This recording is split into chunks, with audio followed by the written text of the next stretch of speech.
about big churches is that they have big back doors, that people join and they don't quite find a connection and they begin to slip away. And because they don't have a connection and before the church, because the church hasn't been checking on them to find out about connection, as they pull away, they go, well, nobody's noticed. Maybe I wasn't really that important here anyway. And it becomes self-fulfilling.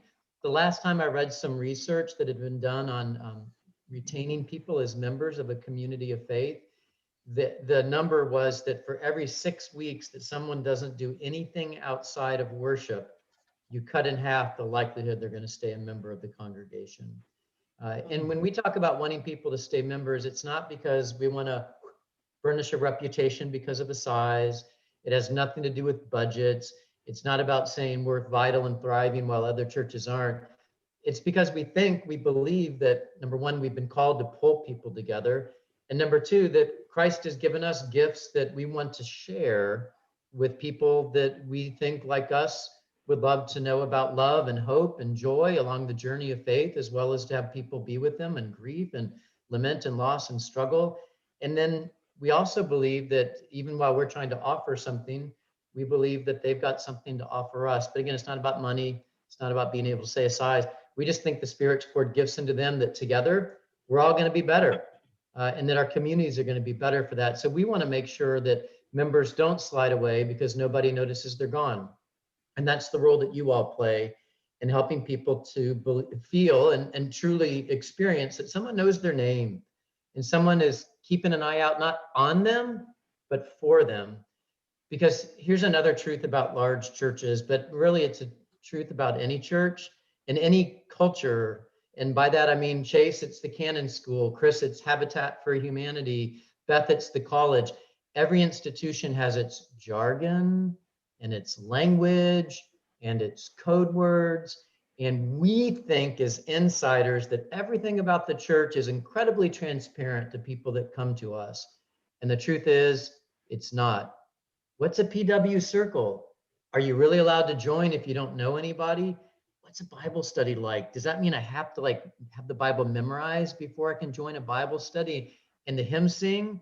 Like, are they really going to make me sing, or can I sit back and enjoy it? And one of the roles of a host is to help interpret some of those things, maybe to invite a new member to come to one of those things they've never tried, and to help explain or help them to better understand what it might feel like and look like. So that's you all, not sponsors, your hosts, not checking up on people so much as looking out for people and helping them find their way into the church in such a way that they feel like, yeah, they know me here, and I'm getting to know them too. So that's kind of the disclaimer and some caveats. Here's my description of how you try and do this checking in with and being there for new members. There's an art to it. You want to do it well and you want to do it faithfully, but you want to do it without making it seem like you're a stalker. That's my description now, Stephanie. As a host, you are not a stalker. They shouldn't feel like you're checking on all of their Facebook posts and texting them at all hours of the day and finding out, did you really actually do the thing we talked about? And you all will get a read on folks as you get going. Some people really appreciate the contact. They want the help. They might even reach out to you and initiate some things. Other folks will do a good job of saying, got it, heard from you, we're good over here. It reminds me when I go to visit someone in the hospital, and depending upon who they are, but especially if they're folks who aren't super connected to the church or to me as a pastor and aren't looking to be super connected, there's some small talk. It's good to know you. And well, it was really nice of you to come by, Pastor. I know you're pretty busy right now. And it's you can go, and who knows, maybe your new member might be rejoining the church and they know everything they need to know. And don't take it personally if they're like, no, we're up and running. I'm already in a PW circle. I've already gone to a hymn sing and I'm part of trivia night. Or it may be that life's a little busy right now. I don't know about you all. Pandemics asked me to do everything I did before, but do it differently in a more time-consuming fashion. Chase O'Brien, teacher doing hybrid. I know you know exactly what I'm talking about. So if you're initiating contact and folks aren't following up immediately or all the time, it's okay. But they know that there's somebody there. And they know that somebody wants to make sure that if they're looking for assistance and finding their way into the church, that you're there. So Stephanie sent you a host description, and I'm actually going to let her kind of talk a little bit more about the description itself in terms of objective and what a timeline might look like. But I also want to pause for a moment before turning it to Stephanie. You know, in my little intro, I threw out a couple little facts, made a couple wild claims and statements, probably horrified Stephanie with "don't be a stalker." So just want to pause and see if there are any questions or observations or anything you might want to say before we have Stephanie walk through the description for a moment. We don't say you're a stalker. We say Stephanie's the stalker. Right, yeah. Yeah, that actually is my job description. I know. Director of Communications, Membership, and Congregational Life and Stalking. Fellowship. I was astounded when I found out we're in the top 10%. Is that right? Of all Christian congregations, yeah. The average Presbyterian church has a membership of around 175-ish to 200, and then even smaller in worship. And then in America, I can't remember right now, but the median congregation is 250, 200. Like it's the vast majority of there's a significant number of American congregations that are particularly small. Wow. Yep. And we're the 4th largest Presbyterian church in the Charlotte Presbytery. That's probably right. I haven't looked at it in a while, Cambria, but thank you. All right, Stephanie, we're in your hands for a little bit. Okay. You can hear me, right? Yep. We can hear you, and you share your screen so we can see the host description. Okay, nice. So everybody got this, yes? Yes. Is there anyone who didn't get it? Okay, so obviously I'm not going to read this to you, but I just want you to notice a couple of things that are important. The most important thing is that you come on Sunday to the Zoom meeting where you actually get to meet your new member. They don't know about the host program yet. They will after I send them a packet tomorrow, and they will be told that you guys are going to be on the call with them on Sunday. But they're not expecting to hear from you before Sunday. So Sunday will be the time where everybody gets to know each other.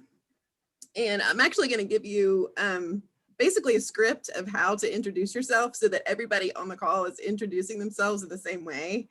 And I'll send this to you tomorrow, but it's basically, what is your name? Why are you on this call? And for you guys, the reason that you're on the call is because you're a host of whoever. So you're going to say your name and the name of the people that you're hosting. And then kind of what is your faith journey? Like, how did you end up at DCPC? And then we always ask a fun question at the end, and we've had vastly different questions throughout this pandemic. But George Gable from the membership committee wanted this question to be, name a silver lining, like a personal silver lining from this pandemic for you. So I think that's a pretty cool question. And you have from now till Sunday to figure out what your answer is. So that's the first most important thing to know. The second one is that next Wednesday, which is March 3rd, at 7 o'clock, we're going to come back together, hopefully, if you can, and have a little breakout session. So we'll start as a group, and then we'll put you in a breakout room with your new member so that you guys can talk to each other. And at the bottom of this host description, there's some questions, and we're hoping that you guys will be the leaders of this conversation and that you guys will actually prompt the conversation with these questions.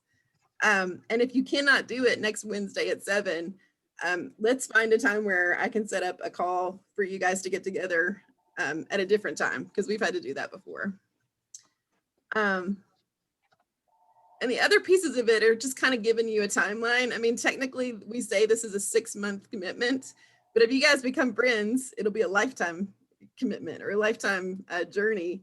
But this just kind of gives you a little guideline for the next 6 months, and you can read that for yourself. But any questions so far?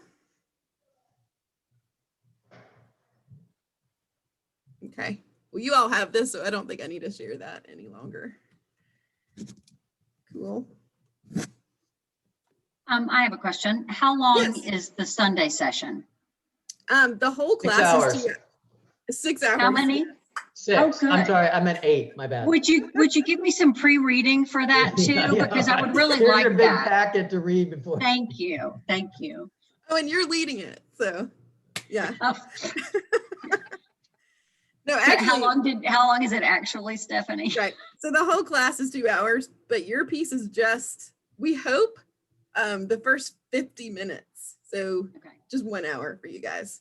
I great. mean, And we'll have, Stay is how long? that'll I'm just be, gonna block my calendar. That's all. that'll be just as long as you want. I mean, we've had people talk Okay. for 20 minutes and then in that 20 minutes, they set up a time to meet at Summit Coffee or somewhere in somebody's Gotcha. backyard. So they didn't stay on very long. And then we've had people talk for a whole entire hour. And so it's really just up to you. And I'll keep the meeting open as long as you want. Okay. Yeah.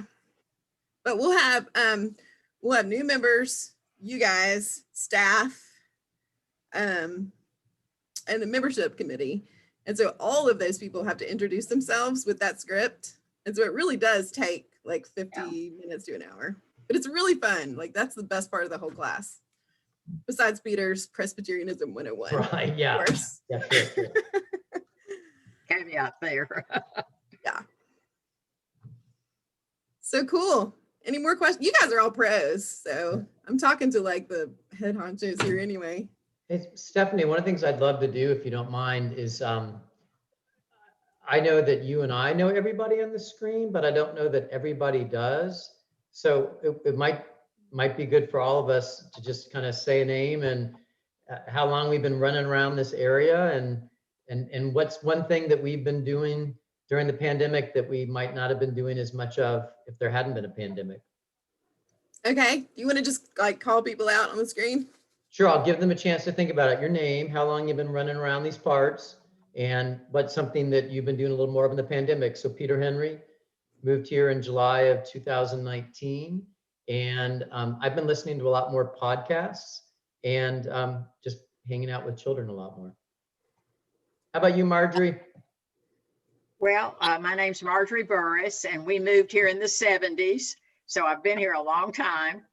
And I've been able to read a little bit more here of late. Right after I lost Lynn, I just couldn't concentrate and couldn't read, but I've been able to read more. And I've been reading a lot of the books that have been part of the Bible, part of the studies we're doing at church. And I've enjoyed that. How about you, Chris? Chris Ahern. We have been at the church for, I think, 10 years, but I'm not really sure. We've been in the area. Well, we've been in Davidson for 6, and then we've been in North Carolina since 95. And I forgot my other question. Oh, what have I been doing in the pandemic? I've actually been, part of the wave of people learning to bake bread. So I can make a mean sourdough bread. And last weekend I worked on a beer yeast pizza dough, which we're going to eat tomorrow. Ooh, that's fun. How about you, Chase? Hi, so I'm Chase O'Brien. We moved to this area 3 years ago. I think we joined the church a year after we moved. And I would say I have 3 boys. This pandemic has allowed us to do a lot of things as a family unit versus tag team and you do this, do that. So that's been good. And for all of you Davidson College supporters, Chase was a member of the field hockey team back when she went to Davidson College. Cool. How about you, Wynn? Hi, folks. Wynn Mabry. I moved to Davidson in 2004, and my wife and I joined the church, I think, a couple years after that.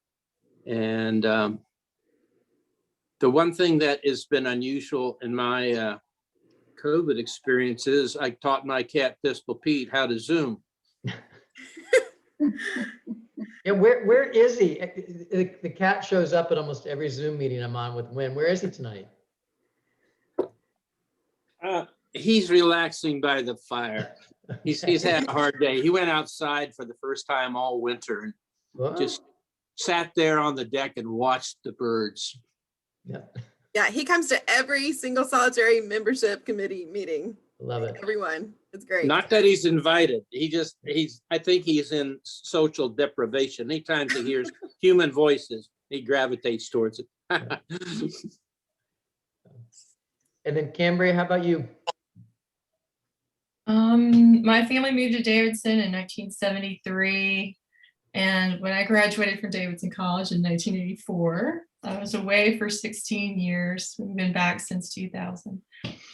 And during the pandemic, I have walked the dog a lot more than I used to, and read more and cooked more. And then how about you, Beth? You're muted. Beth, you're muted.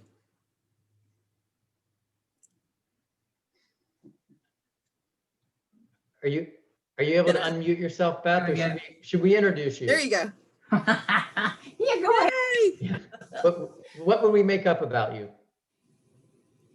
Well, Go ahead. what I've done during the pandemic, which I was going to wait till Sunday, but Marjorie knows. I have befriended 2 geese, Jack and Jill, and now I have 3 mallard ducks who have realized that the geese know where to get food. And so they come up to our patio every day around 4:30. I mean, they've gotten really brave, and the ducks, this has just been for 2 weeks.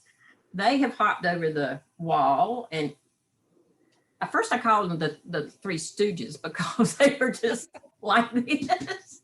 And now I call them the 3 Musketeers. So every day I'm feeding my waterfowl, and I know that I'm gonna get in trouble because it's soon to be baby time.